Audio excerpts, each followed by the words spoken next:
What's up, guys? Knight's Edge here again. Got another little quick review of a really cool knife, and this thing was lent to me by Mr. Eddie. Go check him out on Instagram. It's Mr. Eddie _411. Thanks to viewers like him that I get to check out such really cool, awesome knives. And man, this is no exception for sure. This is one of the most interesting knives I've had the pleasure of checking out. This is the Mcnees Mac 2 PM2. 3.5 inch in Magna Cut, USA made, atomic green frag pattern. Atomic green is the finished frag pattern on the handle, and nice stone wash looking blade. These are made small batch production, in-house. They do most everything in-house. These are made in Alabama. They're kind of along the same lines of like Hinder knives, Strider. You know, they they do have productions, but they're small batch production. So I guess you would call it maybe like a mid tech, something like that. I don't know the technical term for that type of knife making, but they do pretty much everything in house. So it's a lot more small batch and a lot more closer to custom than something, you know, like a USA made Kershaw or something. No, you know. So anyway, go ahead and get specs out of the way. A little measurement on this thing here. We got all the way to the tip of the blade. You go back to the end of the handle, you're looking right at 7 5/8 of an inch, maybe just a hair over right there. Blade length, you're looking right at 3.5 if you go up right to where it meets up with the handle, you know, inside that choil there, 3.5 inch, you know, Mcnees. Cutting edge, you're looking, let's see, I'm gonna do cutting edge the right way. Do cutting edge, just measuring from the top, you're looking just a hair under 3.5 inches. I'd say right around, I don't know, 3 and 7/16 maybe, something like that. You know, pretty close to 3.5 inches, but it does have that upward swoop there. You know. All right, I'll go ahead and get the calibers out here. Make sure I got them zeroed out. Thickness on the thickest part of the spine, you're looking at 145 thousandths, so not especially super thin, not especially super duper thick. Well, it is fairly thick, you know. All right, so behind the edge, let's go right here at the belly. Behind the edge, right there. Let me make sure these things are zeroed out first, and make sure I got them cleaned off. I want to make sure I got as accurate of a reading as this little caliber will give me. All right, so 13 thousandths, pretty slicey. It's a little hollow grind, looks like, on this thing. And handle thickness, you're looking at 480 thousandths, so under half an inch. You know, pretty good ratios there with the handle. Not especially thick, not especially thin. So that's good. Go ahead and do size comparisons here. Another USA made knife, Spyderco Paramilitary 2, although that's not like what I would call, like I was saying earlier, a small batch by any means. Spyderco Para 3. So overall length is kind of right in between the two whenever you look at it. A little bit shorter overall than the Paramilitary 2, and a little bit longer overall than the Para 3. Now the cutting edge definitely way more, you know, on the Mcnees than the Para 3, and cutting edge a lot more than the Paramilitary 2. So pretty good blade to handle and blade to edge ratios there on that one all the way around, I'd have to say. That's Ontario Rat Model 1, Ontario Rat Model 2. Gonna get those straightened out there. All right. And next you got the Demco knives, or cold steel knives, 8010. So 8010, definitely a lot bigger, bulkier. Demco knives 8020.5, definitely shorter overall and shorter cutting edge for sure. when you're looking at cutting edge, I don't know, the 8010's just barely got the Mcnees beat, so that's something to keep in mind. Mcnees is a lot smaller. Um, the profile on it, you know, whenever you're looking at the thickness wise, you know, it's definitely a lot thinner than the 8010 for sure. It's a overall, man, this thing has just been an awesome carry. I mean, it is light. I love it. It's one of my favorite knives I've ever got the chance to handle, you know. So if you're wondering, you know, if it's a good knife, in my opinion, you know, if you value my opinion that much to watch me ramble about it, you know, before you go and spend $565, that's right, that's what these cost on this, then my opinion of it is, if you're in the market for that high end of a knife, you know, and you want something small batch USA production made and you got the money, this is one of the best ones you can get, in my opinion. 4.2 ounces, so that's really good. 4.2 ounces. If you look inside there, they do have a good bit of milling. So that's definitely helpful in the weight reduction aspect of things. Put up the scale. It carries light, carries really good. We'll see how it carries in the pocket. Get the blue jeans out. Carries pretty good in the pocket. I don't really have a complaint with this. It's not, you know, really deep carry, because you still got that much sticking out, but it's not like a whole lot sticking out. It's just a little bit, you know, enough to grab onto there and pull it out. The clip's really comfortable. It's stable. It's sturdy. Overall, pretty good on that end.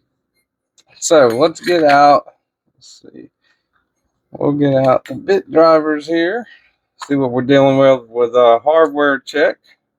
All right, it's a T8. So I think, yeah, T8 on the pivot. Not a captive pivot, so there's a downside. So you got T8 on the pivot, you got T8 on the clip, and you got T8 on the hardware on the scale screws. So that's awesome, man. So really good that you got T8 body, T8 pivot, and T8 clip. So that's pretty cool. Really good little touch there for sure. The only thing that could have made the hardware side of things better, in my opinion, would be if you know, this was a captive pivot, and maybe if you had like a little removable thumb stud, you know, because this is you can't remove that thumb stud. So if you got a slide ride fixed angle sharpening system, you know, as I do, I've got a KME and I've got a TS Pro. It's it's a lot harder to rig it up to where it doesn't scrape the edge of that thumb stud whenever that, you know, whenever you're sharpening back and forth. Now this thing has a really small edge bevel on it. It's one of the smallest bevels I've ever seen um, on a knife, really, but it cuts, man. This thing cuts super duper good. As a matter of fact, let me get out some paper here real quick. Yeah, this thing, I've cut lightly, some very you know, light duty cutting with it, not much at all. Mr. Eddie let me carry it for a day, but I didn't want to, you know, I didn't want to push it, so I did get permission from him to carry it, you know, of course.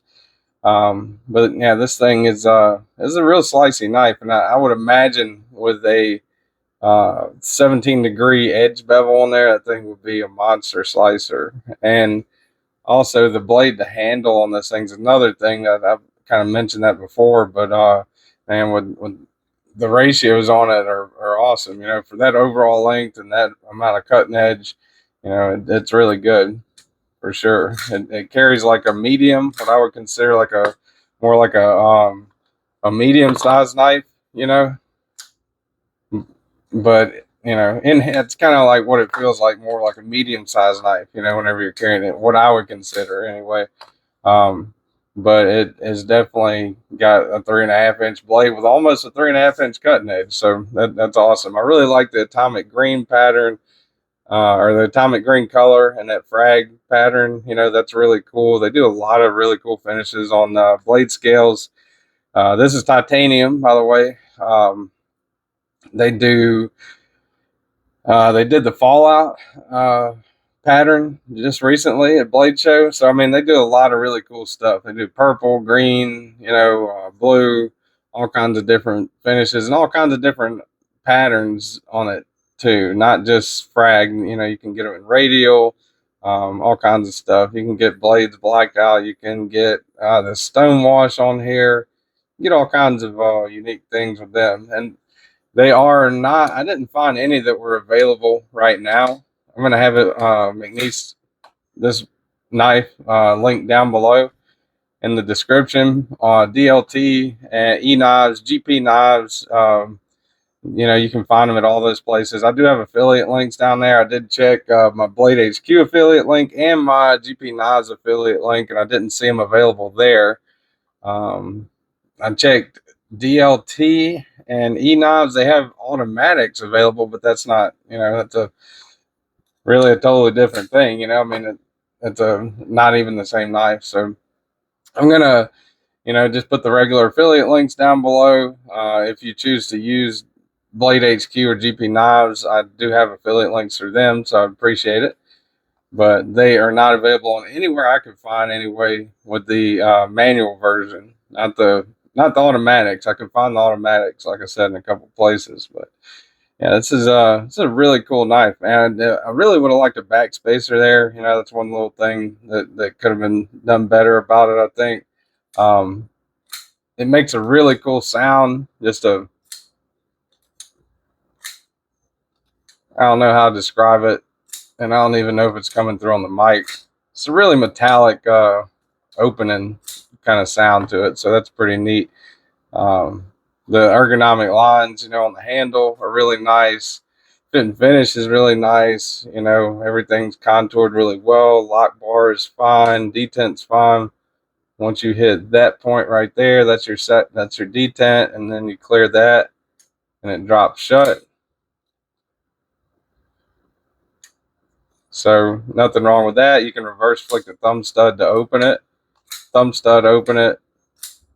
No problem there whatsoever.